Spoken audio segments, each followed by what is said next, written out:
Assalamualaikum warahmatullahi wabarakatuh. Apa kabar anak-anak ibu semua? Semoga anak-anak ibu dalam keadaan sehat dan tetap semangat mengikuti pembelajaran. Jumpa lagi dengan ibu hari ini dalam pembelajaran tematik tema 6 subtema 2 perpindahan kalor di sekitar kita. Nah, sebelum kita mulai pembelajaran, marilah kita berdoa bersama-sama.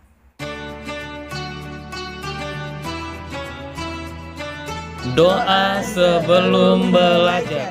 Bismillahirrahmanirrahim. Rabbi zikni ilma warazukni fahma. Amin. Tepuk PPK, religius, nasionalis, mandiri, gotong royong, integritas.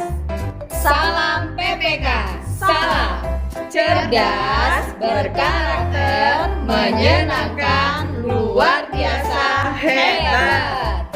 SDIT Darussalam, Soleh, cerdas, terampil, yes!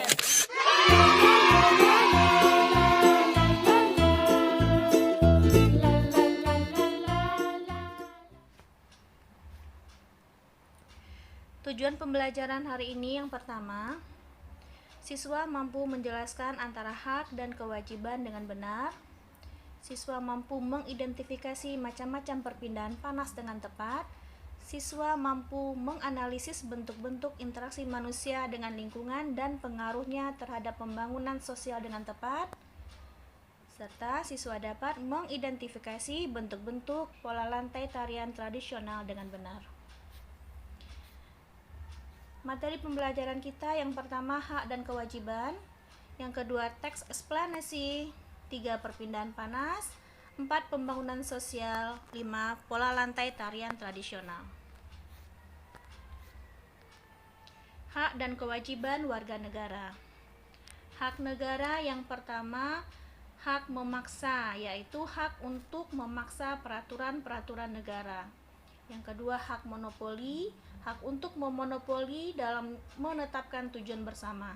3. Hak mencakup, hak untuk mencapai tujuan negara. Sedangkan kewajiban negara yang pertama adalah membuat dan menetapkan peraturan atau undang-undang.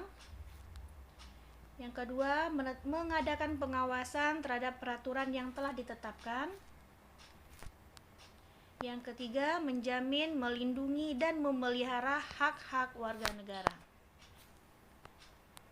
Hak dan kewajiban warga negara.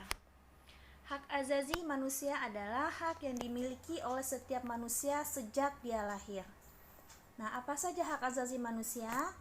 Yang pertama, hak azazi pribadi, contohnya mengemukakan pendapat. Hak azazi ekonomi, kebebasan membeli, menjual, atau memiliki sesuatu. Hak azazi sosial, contohnya mendapatkan pendidikan. Hak azazi politik dan sipil, contohnya kebebasan memilih dalam pemilu. Serta hak azazi untuk mendapatkan perlakuan yang sama dalam hukum. Nah, apa saja hak warga negara? Yang pertama, hak berkeluarga. Yang kedua, hak untuk hidup. 3. Hak untuk mengembangkan diri. 4. Hak untuk mendapatkan keamanan. 5. Hak untuk memperoleh keadilan. 6. Hak untuk mendapatkan pekerjaan dan kehidupan yang layak. Nah, sedangkan kewajiban warga negara adalah 1. Mengakui pemerintahan yang sah. 2. Menjunjung tinggi pemerintahan. 3. Patuh pada hukum dan peraturan perundang-undangan. 4. Ikut serta dalam membela dan mempertahankan keamanan negara. 5. Menghormati hak azazi orang lain. 6. Mengikuti pendidikan dasar.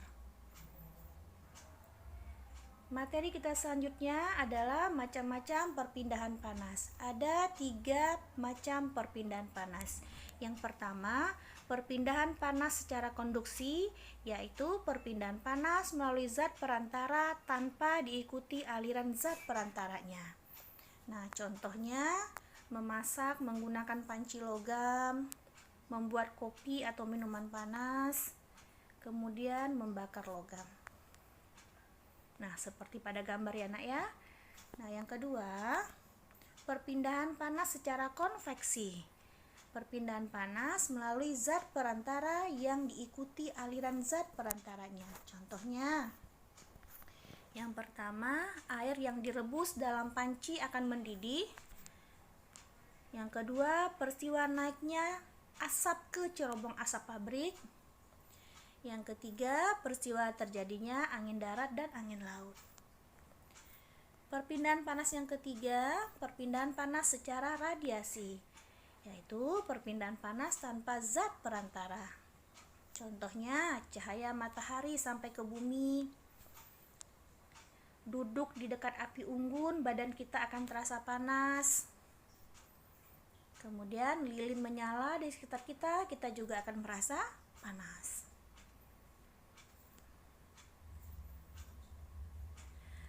Benda-benda yang dapat menghantarkan panas dengan baik disebut konduktor. Apa saja contoh benda konduktor? Contohnya adalah besi, aluminium, tembaga. Sedangkan benda yang tidak dapat menghantarkan panas dengan baik disebut isolator. Contohnya kaca, plastik, kayu, kain, dan kertas. Nah, panas itu dapat berpindah. Kenapa? Karena adanya perbedaan suhu. Pembangunan sosial merupakan perubahan yang terjadi di masyarakat untuk meningkatkan taraf hidup. Apa tujuannya? Meningkatkan taraf hidup dan kualitas kehidupan manusia. Nah, upaya pembangunan nasional dapat dilakukan melalui pendidikan formal dan informal. Apa contoh pendidikan formal? Pendidikan formal dapat kita dapatkan melalui sekolah, contohnya SD, SMP, SMA, SMK. Sedangkan pendidikan informal dapat kita peroleh melalui lembaga kursus. Contohnya les bahasa Inggris, les matematika, dan lain-lain. Ciri-ciri terjadinya pembangunan sosial.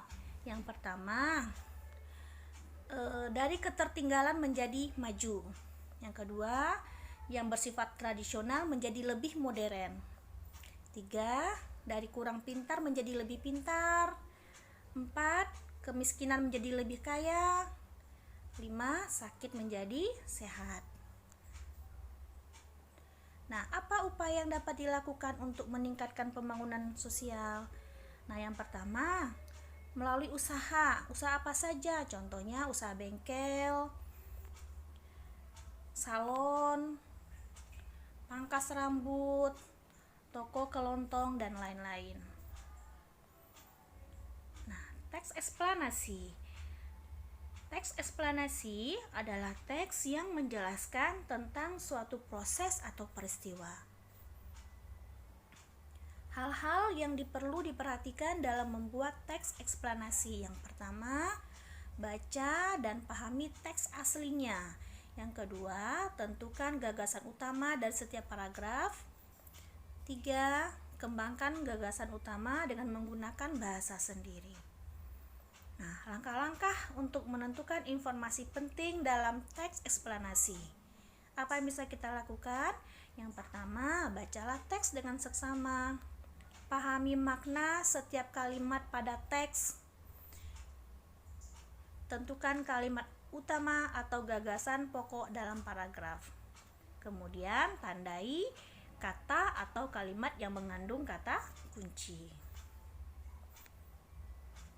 Nah, sedangkan ide pokok itu apa? Ide pokok itu gagasan utama atau inti pembahasan dalam sebuah paragraf. Bagaimana cara menentukan ide pokok? 1, baca teks itu dengan seksama. Yang kedua, tentukan kalimat utamanya. 3, tandai informasi penting dalam teks. Nah, terakhir materi kita tentang pola lantai. Pola lantai itu merupakan garis imajiner yang dilakukan penari saat melakukan gerakan tari. Ada beberapa jenis pola lantai. Yang pertama, pola lantai vertikal. pola lantai garis lurus dari depan ke belakang atau sebaliknya. Nah, contohnya seperti gambar. Yang kedua, pola lantai horizontal. Pola lantai yang membentuk garis lurus ke samping. Nah, seperti itu. Yang ketiga, pola lantai diagonal. Pola lantai membentuk garis menyudut ke kanan atau ke kiri. Nah, yang keempat, pola lantai belingkar atau melengkung. Pola lantai yang membentuk garis lingkaran atau melengkung.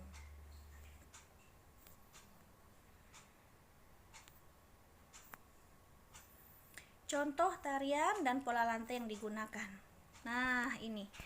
Jadi ada tari saman dari Aceh menggunakan pola lantai garis lurus, tari piring dari Sumatera Barat dengan pola lantai lingkaran, tari serimpi Jawa Tengah dengan pola lantai vertikal, gending Sriwijaya dari Sumatera Selatan dengan menggunakan pola lantai diagonal. Nah, anak-anak, hanya itu yang bisa Ibu sampaikan hari ini. Semoga bisa membantu anak-anak belajar di rumah. Akhirnya Ibu akhir pembelajaran kita dengan mengucapkan billahi taufiq wa hidayah. Wassalamualaikum warahmatullahi wabarakatuh.